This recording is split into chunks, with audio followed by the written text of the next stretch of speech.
So hello guys, welcome back guys. രാവിലെ തന്നെ എന്തോ ഒരു സൗണ്ട്, അതാണിപ്പോൾ ഞാൻ ഇവിടെ നോക്കുന്നത്. എനിക്കറിയില്ല. ഓ ഗൈസ്, ഇതല്ല, ഈ ജെറ്റിൻ്റെ സൗണ്ട് അല്ല, വേറൊരു സൗണ്ടാണ് ഞാൻ കേട്ടത്.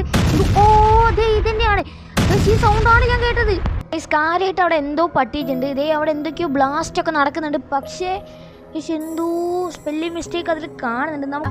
ഓ ഗൈസ്, ആരോ അടിക്കുന്നുണ്ട് ഗൈസ്. ഫോണിൽ നല്ലോണം റിങ് ചെയ്യുന്നുണ്ട്. ഓ ബൈക്കിൽ നിന്ന് ഇറങ്ങണി ഗൈസ്. എൻ്റെ ഫോൺ പോക്കറ്റിനകത്താണ്. ഓക്കെ എടേ ഷിൻജാനാ, ഈ ഷിൻജാൻ വിളിച്ചിട്ട് കുറേ ആയില്ല. ഇതെന്താ ഇപ്പോൾ നമ്മളോടൊരു സീരിയസ് ആയിട്ടൊരു കാര്യം പറഞ്ഞു. അതായത് ഷിൻജാൻ്റെ ഭാഗത്തു നിന്നാണ് ആ ഒരു ബ്ലാസ്റ്റും കാര്യങ്ങളും കണ്ടത്. അപ്പോൾ ആ പോയ ജെറ്റും കാര്യങ്ങളൊക്കെ എന്താണെന്ന് എനിക്കറിയില്ല.